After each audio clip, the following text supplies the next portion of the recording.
Okay, the fourth chapter. Now, oh, is it? The fourth chapter is titled as Transcendental Knowledge. And I had some slides. Where are the slides? Did I share them? Did I open them? I thought I opened them. Just looking for a slideshow. Share that also. Give me a second. Both of those can be. Okay, so let's just go back and look at what we have done till now. First chapter, observing the armies. We see Duryodhana starting with his own talk, trying to motivate everybody around him. Then the conch shell blowing comes in.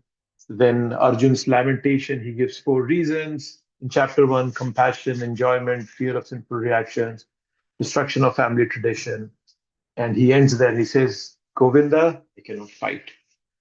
And then in the next chapter, Krishna tries to give him a pep talk in the first three verses.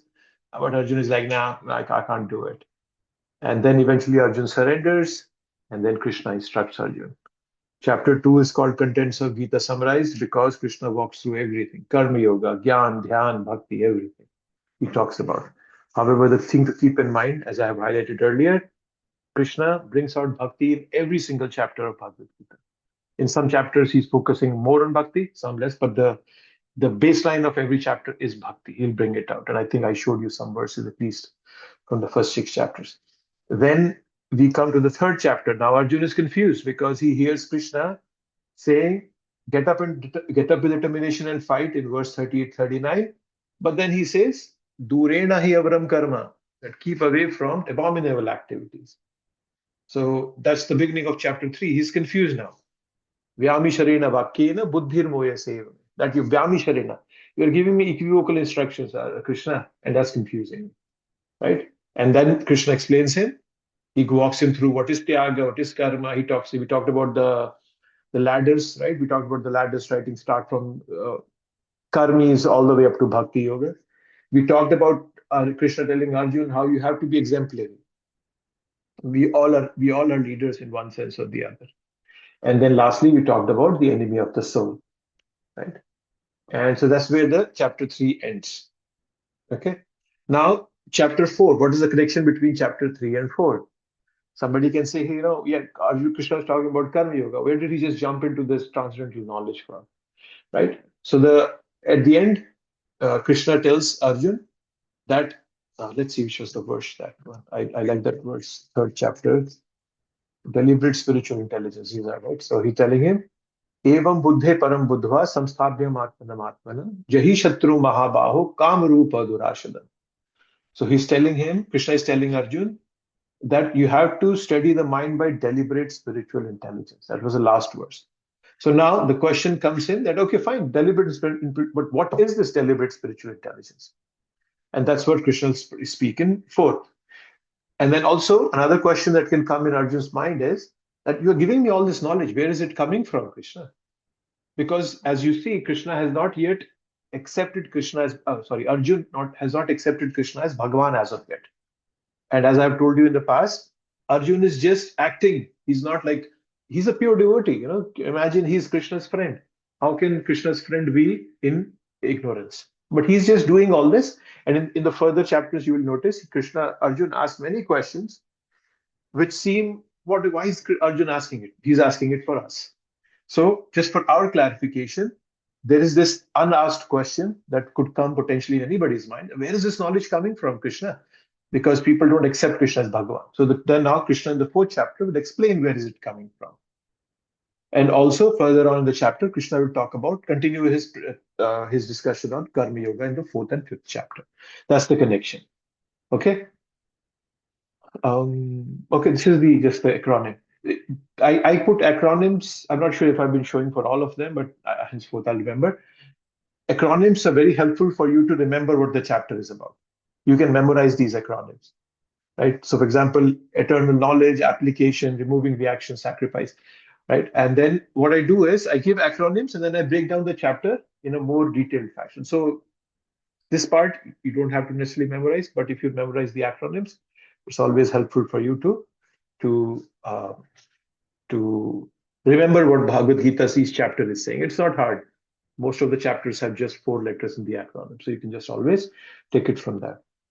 Okay, so this was the background. Where did it come from? Why did Krishna speak about this? So let's start from the first verse of the 4th chapter, right? So Krishna here is saying, and this is something I might have highlighted to in the past too, and I'm highlighting again. Every verse, it's always Sri Bhagavan Vacha. It's never Krishna Vacha, Madhava Vacha, Hrishikesha Vacha. No, it's always Sri Bhagavan Vacha. Okay? It's not Devta Vacha, Sri Devta, because Devtas are demigods, and that will be talked about in the 7th chapter and the 9th chapter. So the word Devta is specifically used for demigods. The word Bhagavan is only used for one person, that is Krishna. Okay? And Bhagavan, I think I have brought this up in the past. Bhagavan is somebody who has 6 qualities. Aishwarasya Samagrasya Virya Yasha Shreya Jnana Vairagyascha. Bhagavan iti, I forgot the last line, but so 6 qualities. Aishwarasya Samagrasya. Yes, Julian. Prabhu, in Srimad Bhagavatam, it was also mentioned about uh, Lord Shiva also being called as Bhagwan, because sometimes Bhagwan also means the greatest devotee. So it is in the chapter where Sati undergoes the fire sacrifice. It was mentioned in that Bhagwan also means when someone who is like a big devotee. That you always have to understand that from the perspective that Krishna, to glorify his devotees, he can also address them as Bhagavan, or they can be addressed as Bhagavan. Krishna does that many a times. Okay. However, Bhagavan, that word Bhagavan, and I'll let me pull up that verse. I was looking at that verse. I'll show you that verse, which I was quoting. Ashwarasya, Ashwarasya.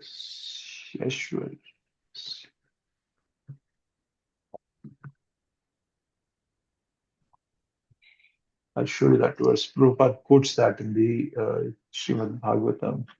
Or no, I'm just looking up where he. Okay, so this is something I'll show you what I'm looking at. So this is the verse. This is a class Prabhupada gave in Delhi. I just pulled it up. Aishwarasya Samagrasya Viryasya Yashah Shreya Jnana Vairagyascha Sanam Bhaga Itingana. Bhaga means opulence. Just like we sometimes speak Bhagavan, that comes from the word Bhaga. Bhagavan means the owner of all the opulences. So I'm not sure if Prabhupada is explaining all the opulences, but so he's Samagrasya. So now what are the opulences? So Jnana, knowledge, Vairagya, detachment, Virya, strength, fame, Yasha, fame, Shreya, beauty, Aishwarya, opulence. I don't know the exact word, but 6 qualities. Who have that in complete is Bhagavan. So if you can now judge any deity or any divine character by this quality. Now, yes, Lord Shiva is called, you're right, at one place he's called Bhagavan. However, if you will notice, Bhagavan, he's not like Lord Shiva. He's not necessarily the most beautiful, right? He's sitting in a crematorium, he has ash all over his body, he has snakes crawling around him. So he's missing. So what I'm hinting on is only Krishna has all these 6 qualities in complete. That is why he's Bhagavan. Yes, at some point the word can be used for others, but never confused to the fact that that person is also Bhagavan. Bhagavan is somebody specifically who has all these 6 qualities. Thank you. But yes, thank you for bringing that out. Yeah, that's a good point. That Krishna, or we sometimes, yes, other deities are also addressed as Bhagavan, and that is because Krishna wants to glorify his devotees always. Okay, so yes, Shri Bhagavan Uvacha. Okay, let's see what Krishna is saying. The personality of Godhead. Yes, Sandeep. Guruji, it's very interesting the definition you gave about the about Bhagwan. But in the I think in the 3rd or 4th chapter, I think third one, we discussed that Krishna asked Arjun to fight, the war, getting over his, uh, his thought process, right? Basically, correct. Don't worry, Mhm. like is mine or yours or whatever, right? So it's a viragya, getting into like a viragya state and fight. Mhm. So so isn't he like almost expecting a viragya like quality like of Krishna himself, because Krishna has viragya, right? And now he's also expecting Arjuna to have that kind of viragya. So Mhm. is Krishna's the expectation from Krishna is to have a same level of viragya as himself for Arjun? No, we cannot have same level of. We are, as Krishna has mentioned, we are.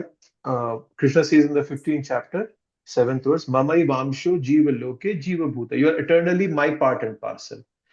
However, the difference to keep in mind is that we are qualitatively same, not quantitatively. So, for example, you can have vairagya to some extent, but you and I cannot have vairagya to the level of Krishna. Krishna is complete, purna. Similarly, beauty. There are many people in this world who are beautiful, good looking. However, their beauty is never compared to comparable to Krishna. And then even if they come, like if they have some beauty, that's only one of the six qualities. So Bhagavan has complete all of those six qualities. So no, so Krishna is not expecting that level of vairagya from Arjun. But we all have vairagya to some extent in minute quantities. But Prabhuji, like if Arjuna does not have complete Vairagya, how can he even discharge his duties, right? Because he would be attached to either his Pitamaha or someone, right, in that other side of the war. Yeah, detachment So is good. But as I said, detachment, see, we will never have 100% detachment or the completeness in detachment like Krishna, right? We can never become like Krishna. If that's I'm not sure that's your question. We can never have beauty like Krishna. We can be beautiful in this world. We might have, let's say, 70% of beauty or even 80%, but we'll have 100% of beauty equal to Krishna. Only Krishna is that supreme. okay, And when you say he needs, is for example, detachment is also very, how do you say it, according to time, place, and circumstance, right? Some people detachment does not mean that only when you have 100% detachment is when you're able to do the duty. Sometimes people do duty out of, like I told you, right? There are four ways by which people do duty. There is fear, or there is a, like what is the prospect for me? And sometimes it's also love that people do a duty. So even if there might be some attachment, people out of love will still do that duty, which might look like detachment. So it's a bit of a gray area there when we talk of detachment. But then yes, no, we will not have 100% detachment. And even it has been said in the Shastras to this extent that until unless we don't see Krishna face to face, our all these anarthas, they are not completely gone. You might go to all the planetary systems heavenly. It's only when you come face to Krishna is when you become 100%, when you become pure, when you become eligible to enter the kingdom of God. Till then, also, we have anarthas in our heart. okay. So Prabhuji, what you are explaining is that what Krishna asked Arjuna in the third chapter to be determined and fight is, even though he does not have Vairagya, he still has attachment to his grandfather and all those people. Still, he has to do the duty, right? So Yeah, Krishna is not expecting Vairagya. yeah, It's a good quality to have, but it's not something that he has to have as a prerequisite, right? yeah. So when Arjun is doing it, he's doing it as duty and love out of love towards Krishna, right? Just like sometimes a child will accept what his parents are telling him, even though the child might not fully understand it, but thought process, oh no, my parents are saying it, so it should make sense, right? So then that even becomes a higher priority for the child, even above fully understanding why my parents are asking me to do it. So yeah, so it could be different levels of motivation. Thank you, Prabhu. The personality of Godhead, Lord Shri Krishna said, I instructed this imperishable science of yoga to the sun god, Vivasvan, and Vivasvan instructed it to Manu, the father of mankind, and Manu in turn instructed it to Ikshvaku. Right? So this is now, as I was saying, uh, third chapter ended by Krishna telling us that you have to nourish your buddhi, conquer your lust, and then you become exemplary in life. Now, what to nourish our buddhi with is transcendental knowledge, which Krishna is starting to hear with, imperishable science of yoga. So that's transcendental, right? Everything in this material world is perishable. If it's imperishable, that is, has to come from another platform, from a transcendental platform. That's why we have this chapter 4. right? Now, so where does sun god come from? So knowledge in the third chapter is not something that Krishna just popped out of nowhere. Okay, oh yes, let me just say something. No. Uh, so Krishna is saying this knowledge is eternal. And he means Krishna, has told this knowledge in the past too. Ye me matamidam nityam. It is ye me matamidam anustishtanti bhava. It's like it's a nityam. So and this doubt is quite expected because let's say if I tell you that, hey, there's a big tower in Paris, you will not question me. But if I start giving you very detailed of Eiffel Tower, hey, it's this tall, and there is a restaurant at this level. There's a gift shop, and then up on there are telescopes by which you can see into the city. Then you will start questioning, hey, Premdham, did you go to Paris, or how do you have so much information? So that kind of curiosity is obvious, and that's why Krishna is automatically bringing this concept out that, hey, this is where it's coming from. So, yeah, so that's where the whole knowledge is coming from. Let's see what Prabhupada is saying in the book. The kings of all planets are especially meant for the protection of the inhabitants, and therefore the royal order should understand the science of Bhagavad Gita in order to be able to rule the citizens and protect them from material bondage to lust. Yes, Satyal Giri. Hare Krishna, Prabhu. Hare Krishna. So Prabhu, Krishna is Krishna, right? He doesn't need to explain that, like you said, right? Eiffel Tower is this tall. If we go up on the top of the Eiffel Tower, there's a restaurant and telescope and so forth. Why does he need to justify? He doesn't need to justify, right? He's Krishna. He doesn't need to justify. That's correct. However, Krishna is always thinking of the welfare of everybody, and he's trying to bring everybody into that umbrella that he's providing, right? He's a very, very merciful. Like, for example, a father, however belligerent the child may be, he's always thinking about the child. Hey, somewhere or the other, can I bring this child home? That child might be the worst of the human beings, but the father is always caring about the child. That, hey, is there some way or the other, can I trick him to come home? Can I just say, hey, your mom's not feeling well, can you come home? So that is why Krishna is very, very eager to have everybody come to him. So he doesn't want to leave any scope of doubt in this discussion. That's why he's bringing it out by himself. Oh. Right? Because it's out of love that Krishna is speaking the Bhagavad Gita. Somebody can ask that, hey, Krishna didn't need to speak this Bhagavad Gita. He didn't have to even speak it out loud for anybody to hear it. He could have just said a few things to Arjuna and everything would have been okay. Why speak such a lengthy book? Because he's speaking for everybody in this world. And not just for one generation, for millennia. Yeah. And that's why he keeps coming back again and again and again in different avatars, right? Yeah, that's correct. Yes, that's right. Okay, so in Prabhupada, we're just reading, Prabhupada is saying that the king has to protect them from material bondage to lust. Now, that's a very interesting thing. Prabhu, this is 4.1? This is 4.1, yes, we just started. Okay. Right, material bondage to lust. So how does bondage to lust happen was described in chapter 3. Right, so Srila Prabhupada wanted to influence those who were influencing the society, right? That's how he's doing it. Just look at it.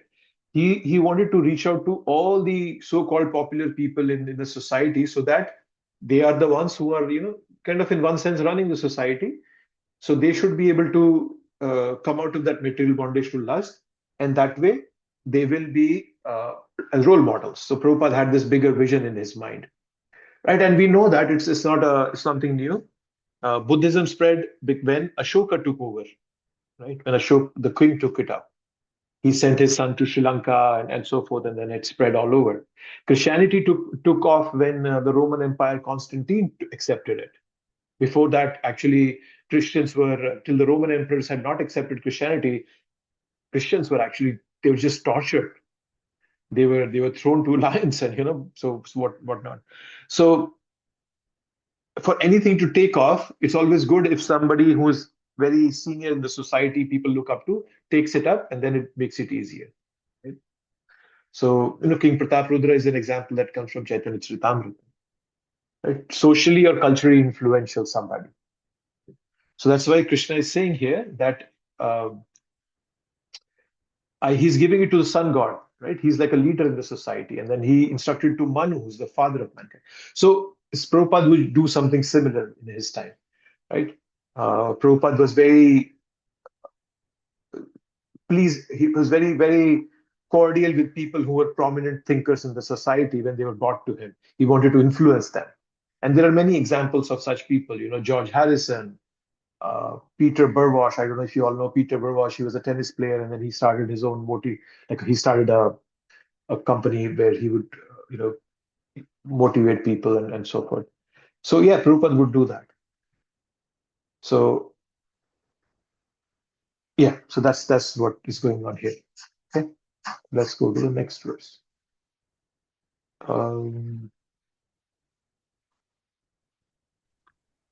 Prabhupada is giving some details here. I think I had a slide, but did I have it? I think this is, I'll share my screen in the slide. Where is it? So, I'm not sure if you guys can see. I just pull it up in slideshow. So, right, this is talking about yugas and duration. Prabhupada is doing that. So, this is just, and for information, you don't have to memorize all this. You can Google it up and find it for yourself. I just have a picture here. One Divya Yuga is 4 yugas, the Satya, Treta, Dwapar, and Kali Yuga together. When 71 such yugas combine, they make a Manvantara, and one Manu takes over that. And then one day of Brahma includes 14 of such Manvantaras, right? So that's one day of Brahma. And then Brahma lives for these many trillion years, 311 trillion years. So 36,000 days. So yeah, so Prabhupada is bringing that out just so that you can understand how far off did Krishna speak it and how Krishna is eternal. He's not somebody who just showed up in the Dwapar Yuga. Prabhupada is saying that this knowledge is apurusha, superhuman. Okay. Second one. This supreme science was thus received through the chain of disciplic succession, and the saintly kings understood it in that way. But in course of time, the succession was broken, and therefore the science as it appears to be lost. So this one now, Krishna is talking about disciplic succession. Evam parampara praptam. It's parampara. It's coming through parampara. Right? So the question can be, if this knowledge has already been told, why are you telling it again, Krishna? So Krishna is saying, because this knowledge was broken. Yogo nashta. It was nashta means broken. So because it was broken, Krishna had to come back and say it again. Right? So yeah, that's why he's speaking it again. And there's this word that I've highlighted, Raja Rishya, saintly kings. Prabhupada is translating it. And then he's talking about it, saintly kings. Right? Raja is a king, Rishi is a sage. Right? But so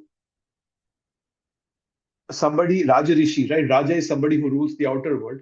Rishi or a saint is somebody who rules the inner world. Right? He's a meditative person. So these two are separate attributes, you will see. But they can be in one person. If they're in one person who is inwardly very focused on his eternal nature as soul, and externally he's ruling a kingdom, he can be called a Rajrishi. So they are not like kings who are power-hungry kings. Right? And Krishna is saying that this knowledge was even lost at the time of Mahabharata. Right? So somebody might say, oh, how was it lost at Mahabharata? You can see that, right? It's already a deviated culture. There was gambling, there was cheating in that gambling, mistreating, a queen, Draupadi. It's all Kalina Bhata. It's all a degradation of a society, right? So that is why. And one important thing to understand here, this Evam Parampara Praptam, I'm assuming you all might have seen it, but I'll try to pull it up if I can. Right in the beginning, before the first chapter starts, Prabhupada gives the disciplic succession. You all, if you have a hard copy, it comes at just before the first verse of Bhagavad Gita. You will see this on the other page. Prabhupada is quoting this verse. Evam parampara praptam imam raja rishyo vidhu. This Bhagavad Gita as it is received through this disciplic succession, which starts from all the way from Krishna and coming all the way to Prabhupada, A.C. Bhaktivedanta Swami. And his Prabhupada has given all the names. So the chain is not broken. That's parampara. That is why we can have full faith on what we are being given here by Prabhupada.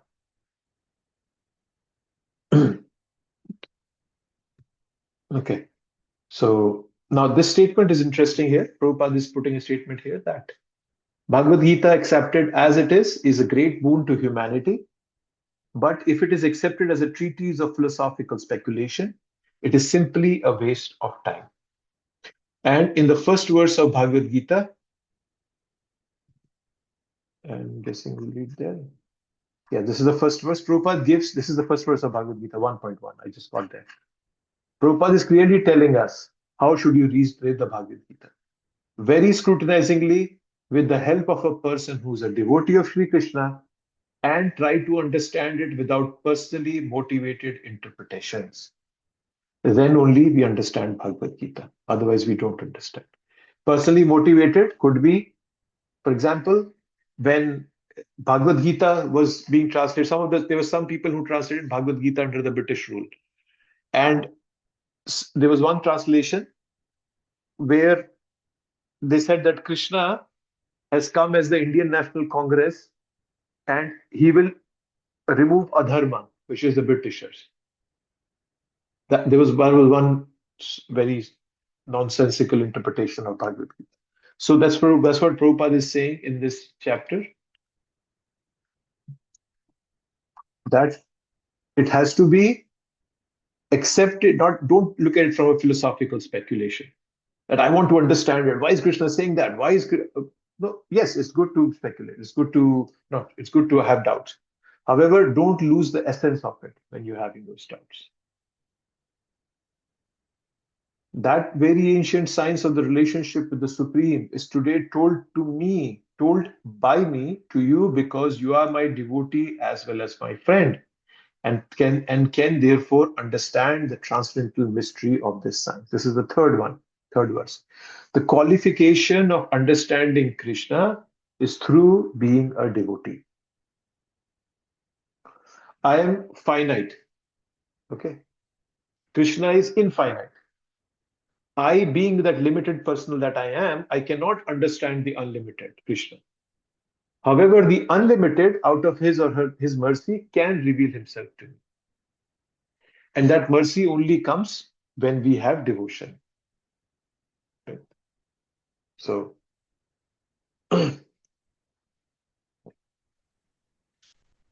so that's something to keep in mind, that because Arjuna is his devotee as well as the friend, so he will be able to understand this mystery of this science. So, yeah.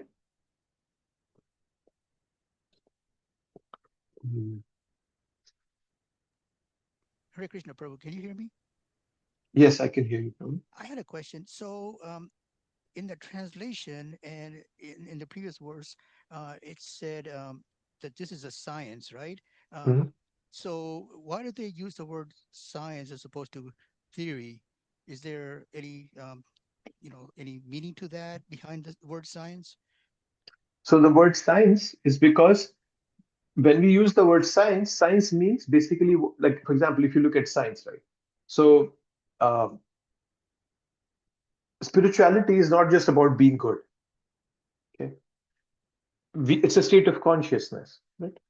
To rise from our current material state to the spiritual dimension, we have to take a path. Let me just take it. Science has theory and experiment, right? There is a hypothesis. You have some experiments to do, and then the result comes. So those experiments help us verify your hypothesis. Similarly, in spirituality also, philosophy is the theory, right? And the practice is the experiment.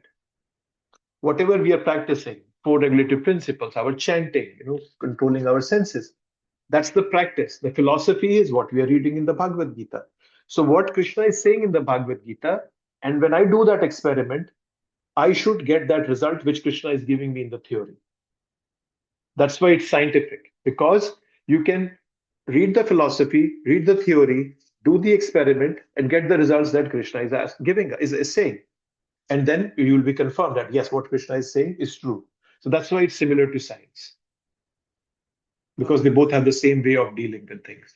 Right. Yeah, that's what I was wondering. That has it been proven, and which it has, and it also can be proven by the fact that when a devotee becomes a devotee and then takes up the science and follows through, Yeah. he's able to prove Yeah, he'll the be able to prove hypothesis. it. Yeah, then it becomes science because he's read the hypothesis, he's done the experiment, and now he sees the results also. Okay. Yeah, That's that's the why it's called. understanding. I wanted to kind of get a little bit of background on that. Okay. Sure. Yes. Thank you, Prabhu. Hare Krishna. Yeah.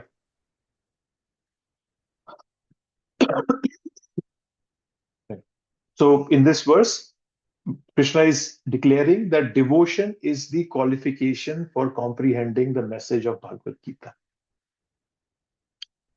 And so yes, that's the essence of this verse, right? So Gita is not a theoretical book for abstract analysis. It's an action calling book.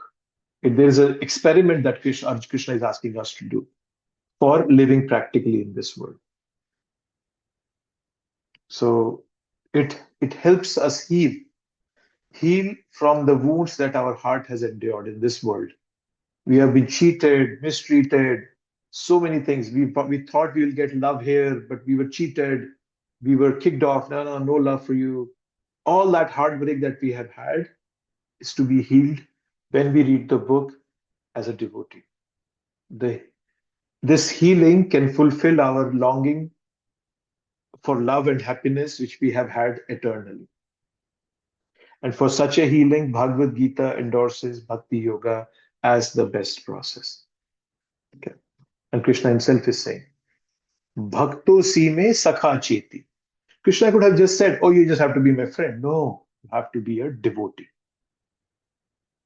So devotion, without being a devotee, you will not understand what Krishna is saying. The demoniac, however, do not accept Lord Krishna as he is. Instead, they concoct something about Krishna and mislead general readers from the path of Krishna's instruction. Now, this is an interesting one, right? That the people who are demoniac means who have some ulterior desires. They do not accept Krishna as he is. You were just talking about Mayavadi. So Mayavadis are those who don't accept Krishna as he is. They will say, oh, no, Krishna is not Bhagavan. He's a material body and so forth. And then they fool others also. Right? So those are demoniac people. And that's what Krishna is warning us about. Don't fall trap to those paths. Be my devotee. Then you'll be able to understand the Bhagavad Gita. Okay, now comes Arjun starting to speak. Arjun said, the sun god Vivaswan is senior by birth to you. How am I to understand that in the beginning you instructed this science to him? Right?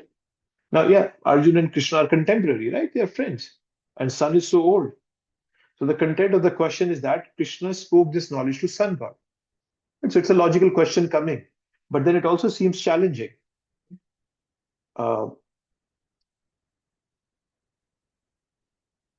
So yes, so it seems challenging, but then as I was saying, doubts are good to have. Right? So Arjun's doubt is logical, and Krishna will answer them. When there is a logical question, there has to be a sensible answer. Right? So if we have doubts, we don't have to stop our practice of Krishna consciousness. Right? Neither should we shut out our doubts. We should find the right forum for answering those questions. Right? So when you are driving a car, you need both a brake and an accelerator. Right? While driving through the journey of our life, doubt is like the brakes and trust is like the accelerator. To drive safely, we need both. Right? So we should not trust naively, but instead doubt using our intelligence. Srimad Bhagavatam says, doubting is a sign of intelligence, actually. Right? However, doubt is not the only sign of intelligence.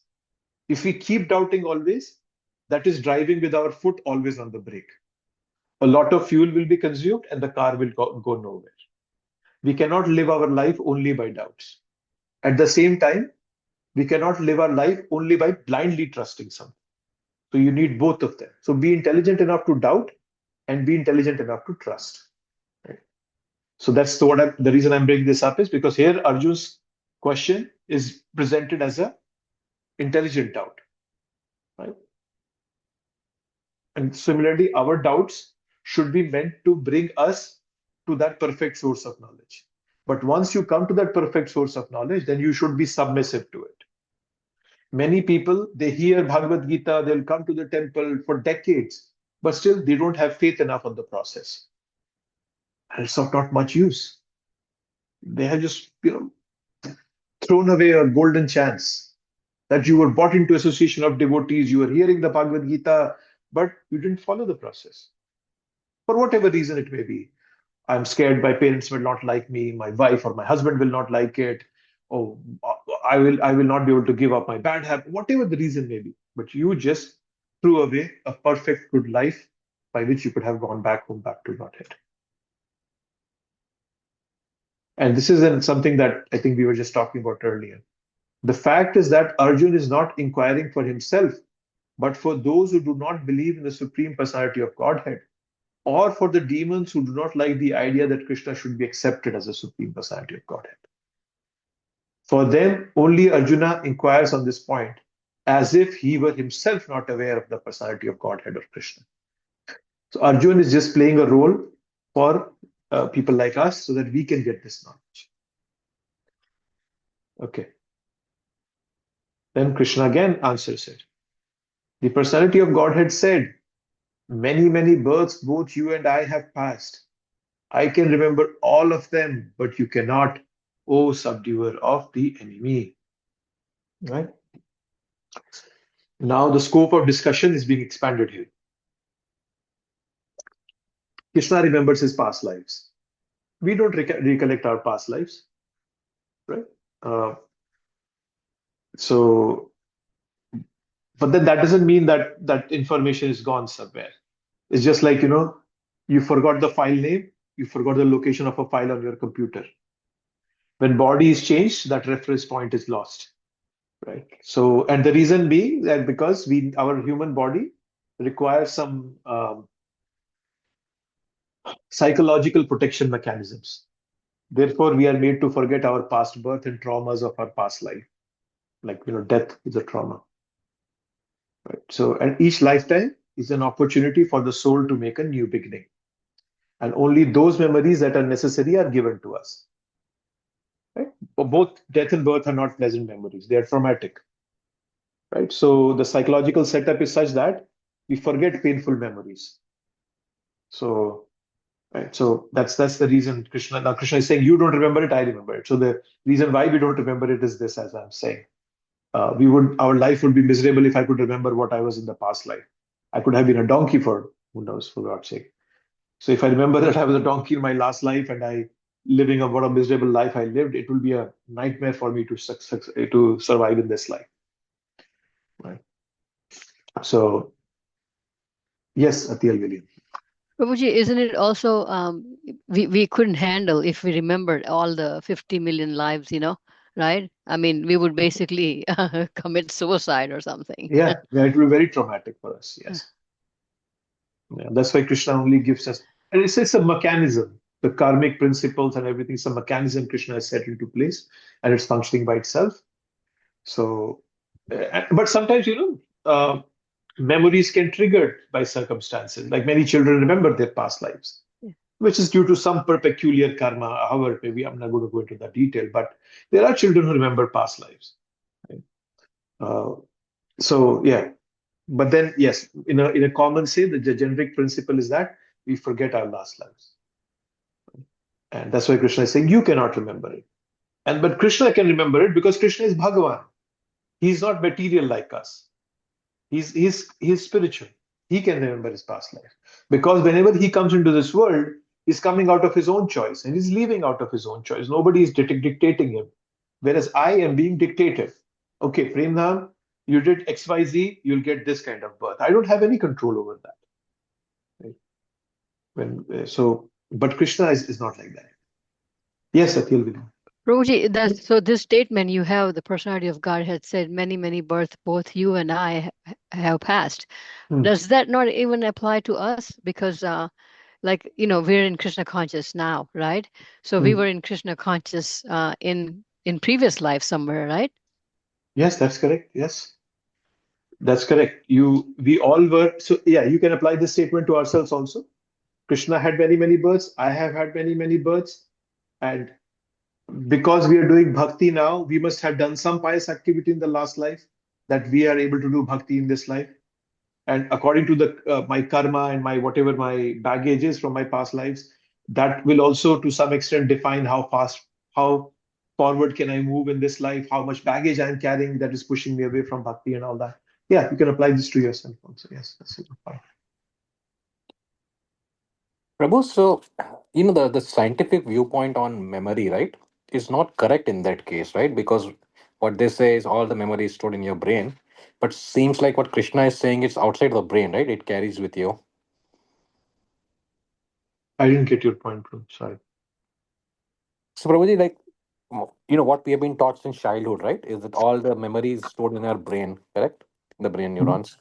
Mhm. But what Krishna is saying is, when you go from one birth to another, you know uh, you know like, so we don't carry the memory, right? So it means like it's not stored in the brain itself, right? Because we do carry some sanskars from one birth to another. So Well, memory. what do you mean by brain? Like, we what we take into the next life is our subtle body, which is our mind, intelligence, and false ego. That goes with us in the next life. So So that's all the impressions that you have from this life will be present there.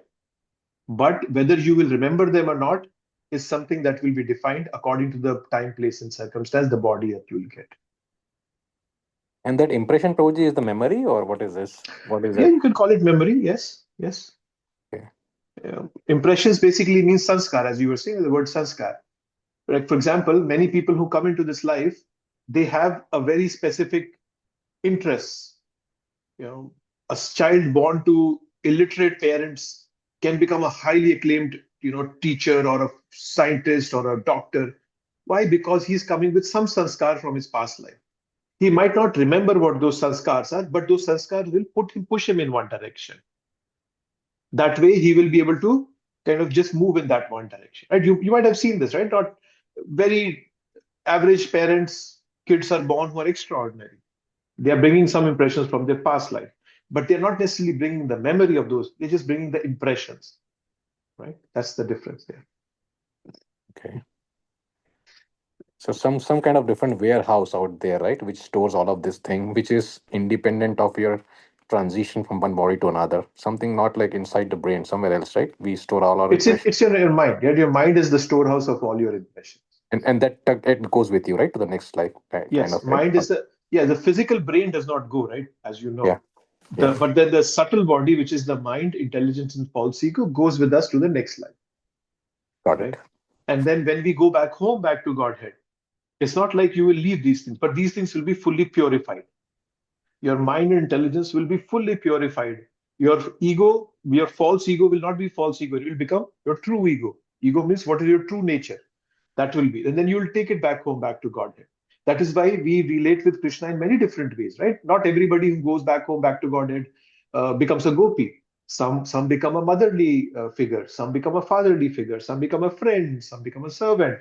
That's because of how our mind and intelligence are purified accordingly. We all have a specific relationship with Krishna. Got it, Prabhuji. Okay. Okay, let's come to and this. Okay, let's just quickly read what I've highlighted here. We may also note herein that a living entity forgets everything due to his change of body, but the Lord remembers because he does not change his Satchidananda body. He is Advaita, which means there is no distinction between his body and himself. So, Prabhupada is giving a distinction. My body is not Satchidanand. I am a soul, I'm a living entity which is Satchidanand, trapped in a material body which is going to degrade and die. Krishna's body is also Satchidanand. He's just not a soul. He's completely made of that Satchidanand. He is that spiritual. He's spiritual in nature. So he's very different from us who are a tiny living entity and trapped in a material body. But he's not like that. His whole material body is spiritual. That's what Prabhupada is differentiating here. That's why he can remember all his past life. Okay, let's go to the sixth one. Although I am unborn and my transcendental body never deteriorates, and although I am the Lord of all living entities, I still appear in every millennium in my original transcendental form. Right? So, how does Krishna remember? His body is different. The word that Krishna is using, ajo, which is unborn, right? And avyaya, which is without deterioration. These are two words Krishna is using, ajo and avyaya. They are the characteristics of the soul. I, as a soul, have those characteristics. My body does not have those characteristics. Me, as a soul, has those characteristics. And Krishna, being the supreme soul, he has those characteristics in complete. So, but then, difference between us and Krishna, Bhutanam Ishvaro. So he's saying, I'm the Lord of all the living entities. So he's Bhutanam Ishvara. He's the supreme controller of others. So, okay, yes. So understand it this way, that when a prisoner comes to the jail, Prabhupada gives this example. When a prisoner comes to the jail, he's under the, or a criminal, he's under the control of the jail. But let's say the king comes to the jail. He's not controlled by the jail. He's coming out of his own will. So similarly, Krishna also comes as that prime minister or that king. He's not under the control of this material nature. Me being under the control of me being a criminal, I am under the control of this material nature. Krishna being like the king who has actually, created this prison, he can come whenever he wants and go whenever he wants. Nobody can hold him here. So yes, so that's the way to understand this verse that he's saying. And he's appearing in his original transcendental form. Right? Again and again, Krishna comes. So, Prabhu, one question based on that. So, is Krishna or we're materialistic energy? So, is Krishna like cosmic energy that's not in any sense materialistic? What form is Krishna in? I know it's the same as you said that our soul has that same formulation as Krishna does, right? So I'm just wondering, what is that? Is that like cosmic energy that is formed, or is it something different? So so you're asking me the quality of the soul? Is that what you're asking? Not really the quality, but the substance. Like the substance, So, like we're materialistic energy. We use that in the form, but mhm. what form does Krishna have? That he is, he can stay the same throughout eons, but that it doesn't affect him in any sense, right? He goes through everything, he remembers everything, and he can keep that same kind of substance, right? It's just a general question. I was just wondering. Substance, like I'm not. It's hard for us to define the substance, but you can get a grasp of it by understanding us. Like me as a soul, I never die. Krishna says that, right? We never die. We are never born. Nobody can burn us. Nobody can cut us. Wind cannot dry us. The water cannot wet us. So we, as Sachidanand, I am that soul, Sachidanand. Similarly, Krishna's whole body is Sachidanand. Correct. He's cannot be cut, he cannot be burnt, he cannot be, it's eternal, it's Correct. never come into being, it's never going out of being or anything. So that's Correct. but the word substance, it's hard to put in to give a specific definition of what substance it is, but understand it as a substance which can never be deteriorated, which can never age, which is eternal, always existing, it never comes into being or goes out of being. So that's the And substance that Krishna right, and gave. that's sort of a definition of energy, correct? If you look at it, Yeah, it can you never can. be destroyed, right? It can only be kind of reformulated into a different, aspect, right? So that's the reason I was kind of thinking that would it be just Yes, straight energy? you can say that energy, but however, keep in mind that energy is not, energy word is mostly associated with material things. Correct. But don't look at Krishna as a material energy. It's a divine energy. Divine It's energy. coming from a different platform. It's not like the energy you see in this world. Correct. So just keep that in mind. But yeah, you can use that word energy to some extent. Yes. Okay. Yeah. All right. Thank you, Prabhu. Okay, yes. So Krishna is highlighting that because his body is eternal, his body is Sachidanand, and this is actually a verse that Prabhupada quotes, I think, in that earlier verse. Let's read that. Uh, this one. This has come from Brahm Samhita. Advaitam achyutam anadim ananta rupam adyam purana purusham navayovanam cha vedeshu durlabham adurlabham atma bhakto govindamadi purusham tamaham bhajami. So the original person is absolute, infallible, without beginning. Right? So this is the qualities. Advaitam achyutam anadim ananta rupam. So that's the qualities of Krishna. He's absolute, he's complete. We talked about that. He's complete in those 6 qualities. He's infallible. Infallible means that he will never make a mistake. He will never fall down. He will never fail. He will never fail his devotees. And he's without a beginning, because beginning or end is more of a material thing. Right? So he's without beginning, without end. So that's, and then furthermore said, he's still the same original, the oldest, and the person always appearing as fresh youth. He's eternal, blissful, all-knowing Lord. Those are the qualities. Okay, let's go to the next verse. Any other thoughts, comments before I move on? Just wanted to see if anybody else has any thoughts or comments. Hare Krishna, Prabhuji, I have a quick question. Yes, please. When we say we are part and parcel of Krishna, what are we saying there actually? Are we really Sachidananda like Krishna? No, right? No, we are Sachidananda. 100%? No. As I mentioned earlier, see, we are qualitatively same as Krishna. Not quantitatively. Not quantitatively. Nobody in the entire creation is quantitatively same as Krishna. Right? So, Got it. Prabhupada gives the example of an ocean and a drop of ocean water. The drop of ocean water is quantitatively same. It will have the same salts in it as the ocean has. However, if you weigh the amount of salt, the ocean versus the drop is insignificant, is like extremely far off, they're very different. So the same way we understand ourselves, we are like a drop or tiny part of Krishna. It's exactly same as Krishna, Sachidanand, but Krishna is 100% Sachidanand. I might be 0.005% Sachidanand. That way to understand. Okay. 7th, now we are coming into an important section. These are some verses that you might have heard, if anybody of you like me grew up in the 90s watching Mahabharata in India. These were the verses that they used to quote when all the names of the actors used to come and all that. Yada yada hi dharmasya glanir bhavati bharata abhyuthanam dharmasya tadatmanam shrujamyaham. Whenever and wherever there is a decline in religious practice, O descendant of Bharata, and a predominant rise of irreligion, at that time I descend myself. Right? So this is an interesting word here. That yada yada hi dharmasya, religion, glani, which is discrepancy. So, and then Krishna comes. Abhyuthanam dharmasya tadatmanam shrujami.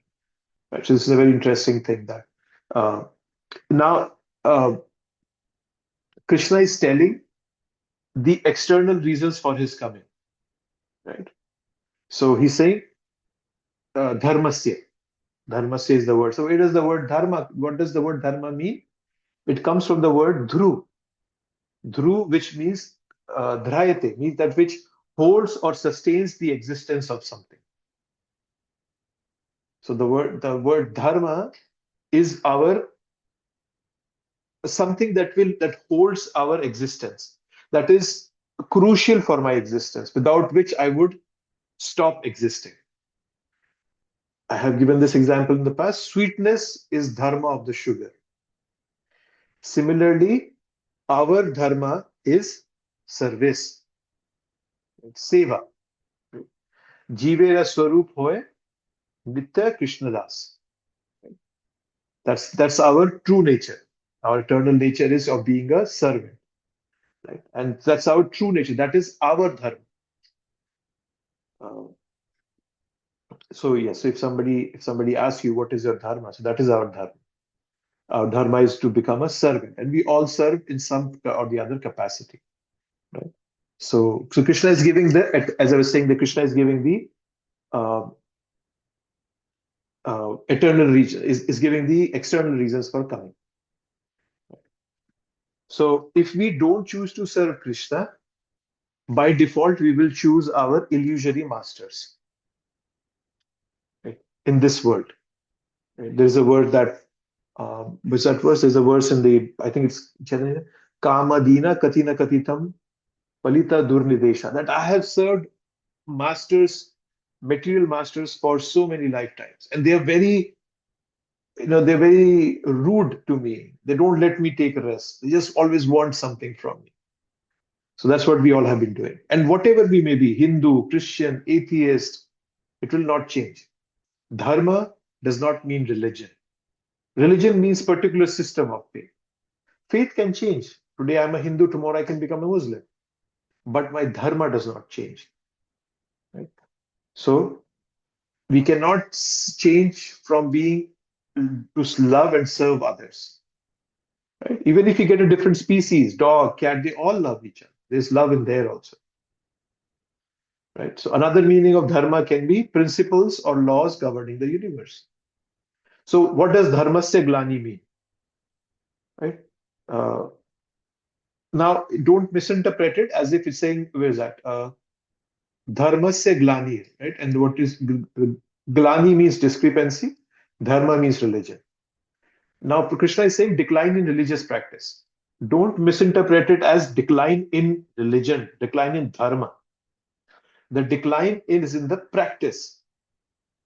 Glani means humanity has started to decline in following the religion. Dharma does not change. Dharma is always there. Right? So, like for example, somebody might say, "Oh, I don't believe in gravity," but that doesn't mean gravity does not exist. Gravity will continue to exist. Right? So keep that in mind. This is an interesting part of this verse, that not that the dharma declines, the practice of dharma declines. People who are practicing it become loose. They lose their character. Dharma still stays where it is. And we know there are always law-abiding and law-breaking people, as they say, Sura and Asura. So whenever those law-breaking people, they increase, Krishna comes. So the word here is Srijani. Srijani means manifest. Prabhupada didn't translate this as birth. Krishna is never born. He appears. The sun, it can set, it can disappear from our vision. It doesn't mean it dies. I just can't see it. Similarly, Krishna might be present, might not be present. Doesn't mean that Krishna died. No, I just cannot see him. Right? So this is one of the most well-known verses of Bhagavad Gita. So yada yada, whenever and wherever, glani, decline, right? In the previous verse, Krishna says that he remembers because his body is transcendental. Now he tells why he appears. Earlier it was how he appears. That he appears in his body, which is ajo and avyaya, which is never deteriorates and is eternal. But now he's telling why he appears. Right? So even Krishna, the word dharma, right? So Krishna in the last verse, 1866, he says, Sarv dharman parityaja. So somebody can ask, oh, here Krishna is asking me to give up my dharma. There. So, but dharma is our essential nature. So how can I give it up? So understand that there what Krishna is talking about is your dharma that we are living, the material dharma we have, right? We have two kinds of dharma, right? Dharma, which is pertaining this body and its relationships, and then dharma, which is for my soul. So Krishna is not asking us to give up the soul dharma, he's asking us to give the body dharma in that last verse. But yeah, I just want to bring that out. So he's not talking about a spiritual dharma of love to Krishna. We should not give that up.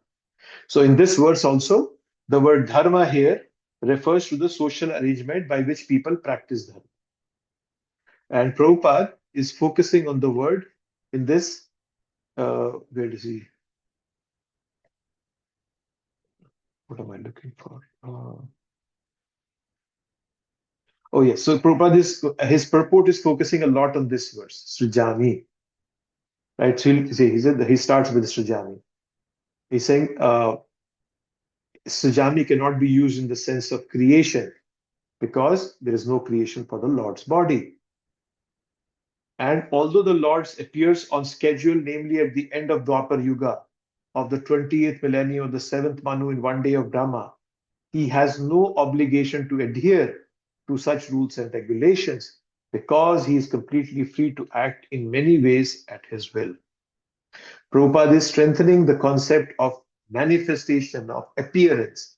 But Krishna is never born, he's never under the rules and regulations of this material world. Or that Krishna has to come today. No, he'll come tomorrow. No, he's free. Yeah, he can maintain a schedule, but not out of being controlled, but out of his own choice. That's what Prabhupada is highlighting here. And I'm not going through the whole purports. I'm assuming you all are reading it. These purports are very, very important. Okay. Okay. So, um,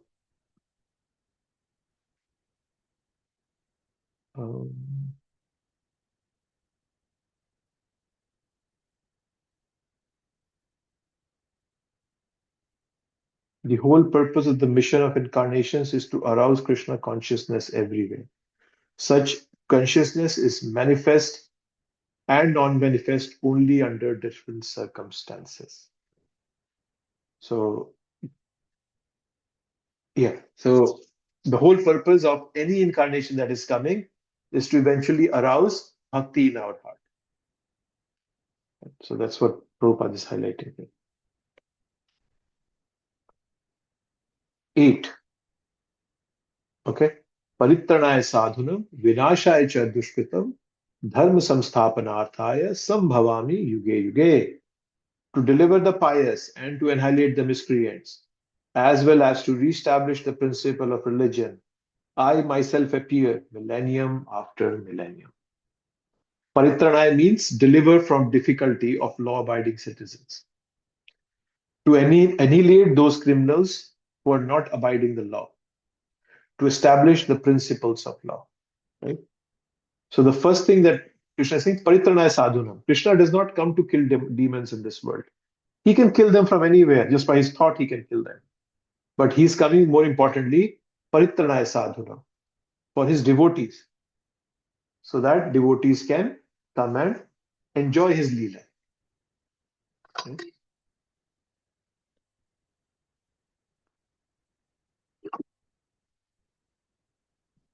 Now, one common question that we always have, that, why is not Krishna coming now? There are so many asuras around here, right? So,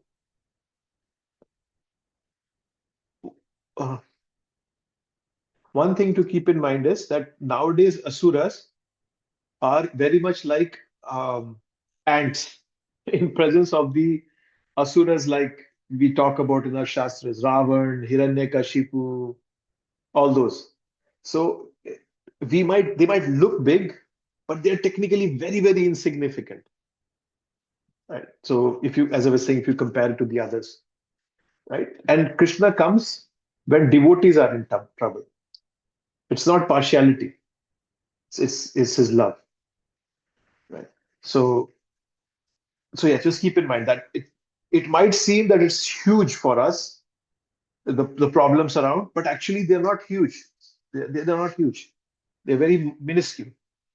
But when Krishna clearly sees that his devotees are in trouble, then he surely comes.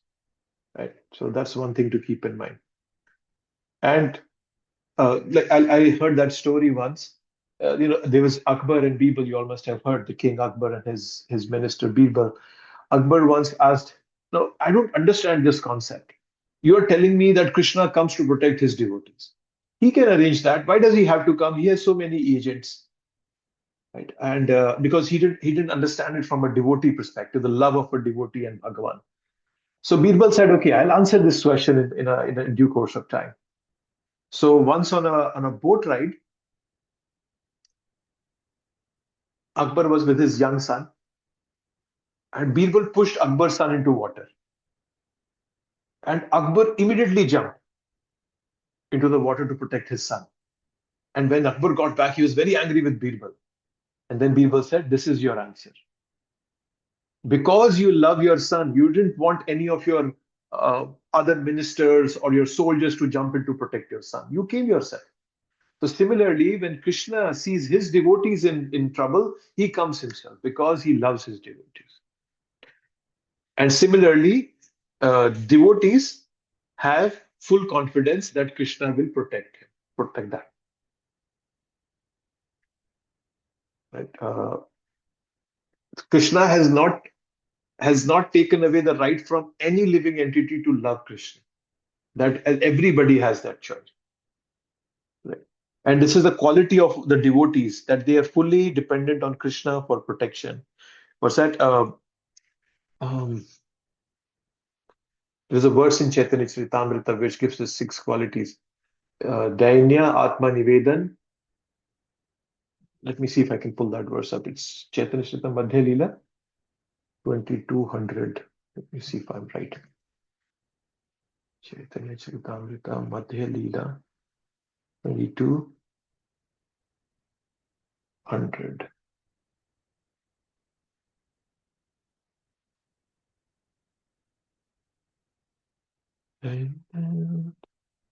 Here, okay, this is the verse says. The 6 divisions of surrender are acceptance of those things favorable to devotional service, the rejection of unfavorable things, the conviction that Krishna gives protection. Rakshishyati Vishwaso is the phrase. Rakshishyati Vishwaso. That the devotee is fully confident that Krishna will protect him. The acceptance of Lord as one's guardian or master, full self-surrender and humility. So this is the 6 divisions of surrender. So a pure devotee has all these qualities in him or her. And I just wanted to highlight the conviction that Krishna will give protection. That's a conviction that a pure devotee always has. That, oh no, Krishna will always protect. So that's always there. Okay. Let's get back to what we were doing.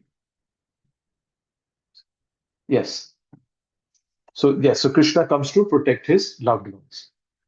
So he doesn't necessarily come to kill demons. Nature can take care of those asuras. But Krishna comes for his devotees. Killing is not a big deal for Krishna to kill his demons. So dharma samsthapanaya. Now somebody can ask, what is dharma samsthapanaya? Dharma samsthapanaya, which Prabhupada has translated as principles of religion to re-establish. So what is this principles of religion to establish? If you look at it on a very practical sense, it's very much the discussion we are having here. That's dharma samsthapanaya. When a pure devotee comes to establish Krishna and his teachings, that devotee is doing dharma samsthapanaya. And we, however fallen we may be, when we follow that pure devotee, we are also doing dharma samsthapanarthaya. Right? So, whenever in our lives, Krishna manifests either through motivation to practice, or he gives us strength to tolerate the ups and downs in our life. Always understand Krishna is doing dharma samsthapanarthaya. Right? And sometimes Krishna can get it done through his empowered devotees. Someone once asked Srila Prabhupada, why did Chaitanya Mahaprabhu not establish Krishna consciousness across the world himself? Right? We hear that, right? Prithvi te yache nagaradi gram sarvatra prachar haibe mora naam. Mahaprabhu said that throughout the world my name will be glorified. So Prabhupada very humbly said, he just wanted me to take credit. Right? Similarly, in Ramayana, we know Hanuman could fly over, but Ram had to build a bridge. Right? Isn't that ironic? Just to set an example. That's so we should be very conscious of the way Krishna is intervening in our life. Right? So then it becomes dharma samsthapanarthaya. So yeah.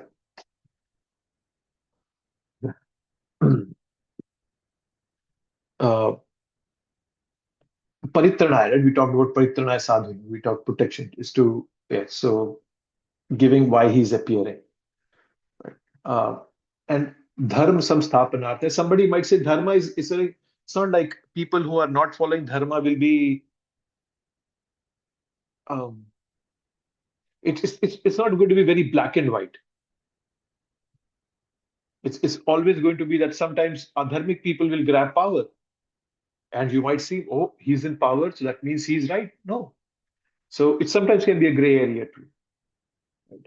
So, but just keep in mind, Lord's primary purpose is to satisfy his devotees. That's it. That's the primary purpose of Krishna. So he's coming to give solace to his devotees who are in suffering in separation. That is the only reason for Krishna's coming. Devaki and Vasudeva were suffering, Krishna came. Prahlad was suffering, or his father was torturing him, Narasimhadev came. Right. So,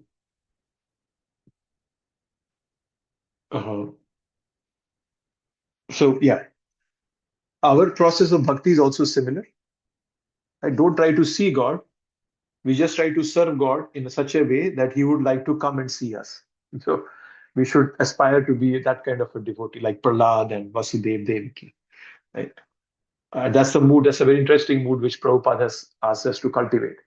I'm reading Prabhupada's Leela Amrita, and that's one of the things that Bhaktisiddhanta Saraswati Thakur spoke and Prabhupada took to heart, was that don't try to see Krishna. Work in a way that Krishna would want to come and see you. Right? Don't think that I'm not qualified. I'm qualified to see God. No, we don't have any qualification. Our qualification comes through service. Render service in a way that God would want to come and see you. Jatayu in Ramayana, he fought till death, even though he knew he was no match for Ravan.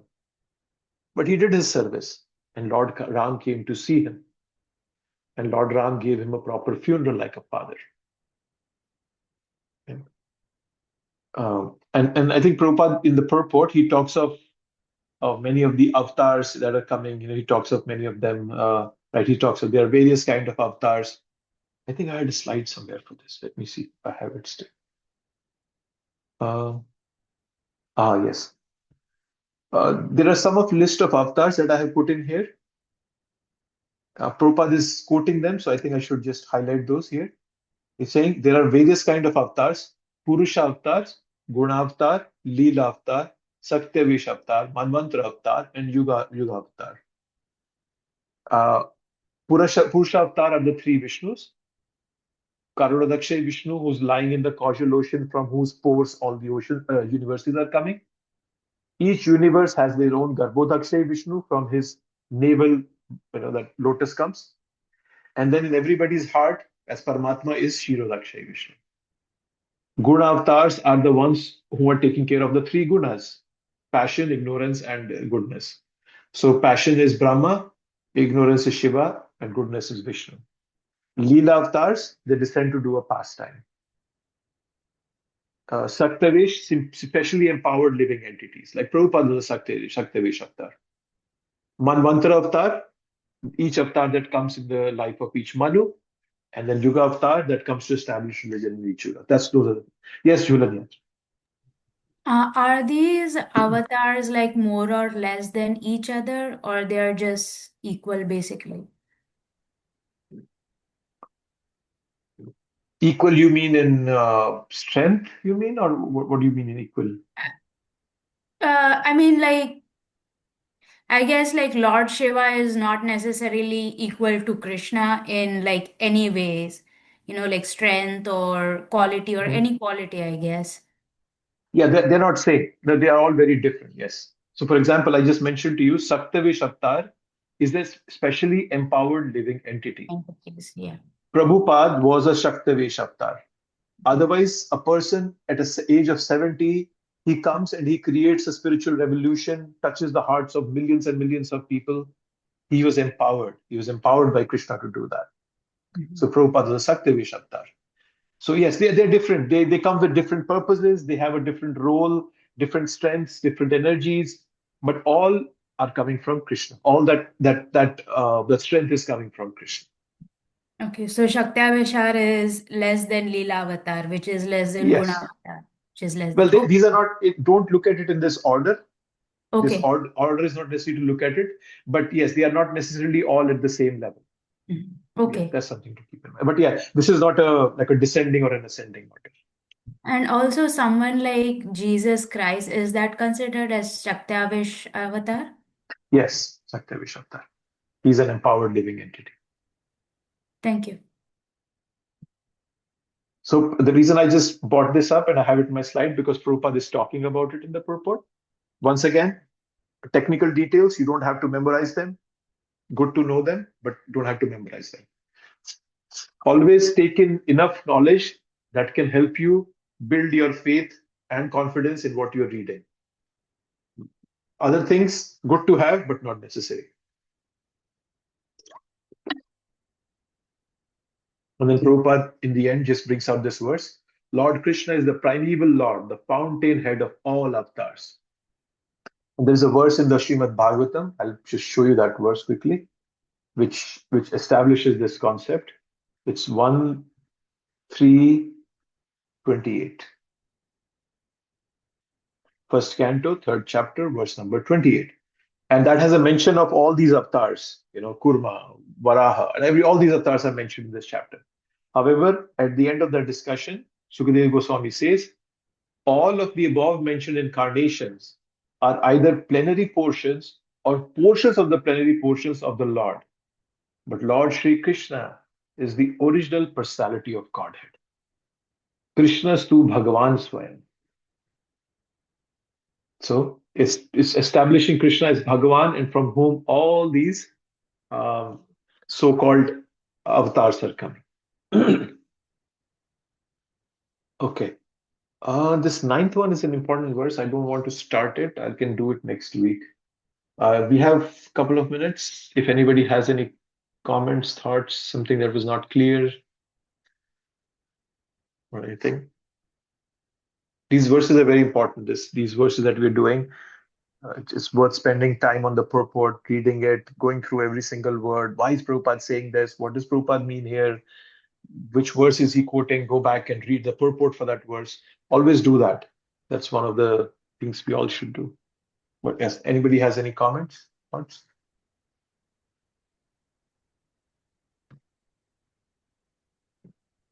Prabhuji, I was just thinking about the question that Sandeep Modi Prabhuji brought up about what substance Krishna is, right? Mhm. And I think somewhere I read that, what human mind can perceive is only within this observable universe we are in, Beyond that, even science does not understand, which is beyond the observable universe. It will never understand that because whatever is out of time and space, right? Space and time, that the question itself does not arise, because it's beyond questioning. So I guess, to know like which substance Krishna is, we can only speculate, right? Because he's beyond all these definitions. Yeah.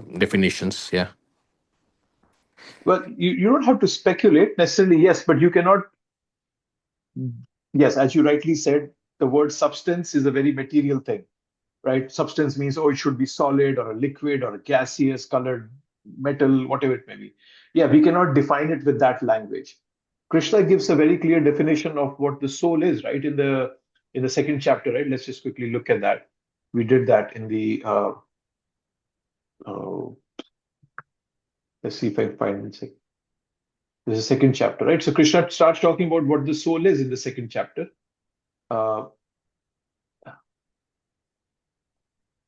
There's verses that, right? Coming here, this is 14 Matra Sparshas, 16. Just give me a second. So there's those qualities that Krishna talks of.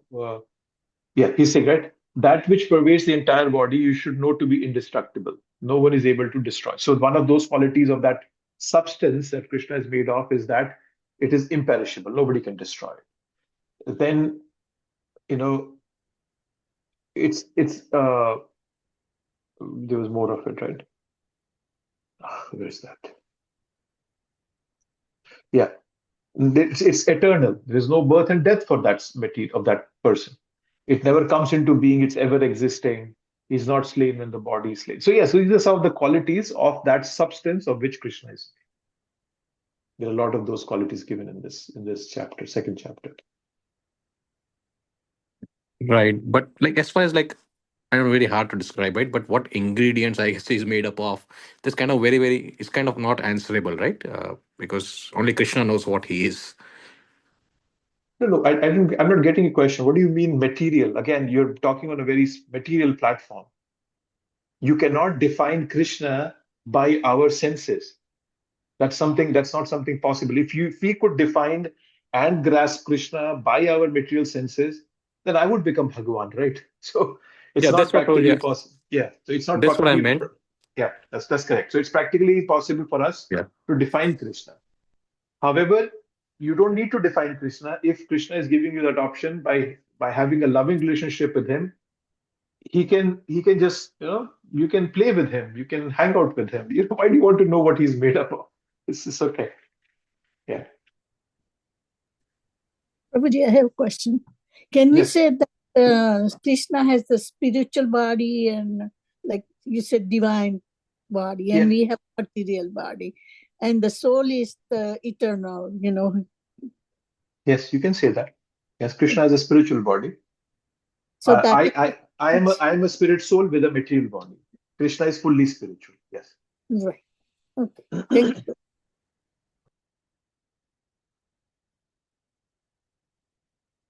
Okay. Thank you, everyone. At 8:30, we'll wrap up. I'll see you all. My humble request, please read the purports. Yes. Okay. Thank you, You- Prabhuji. Thank you. Yeah, You can Prabhuji, thank live- you.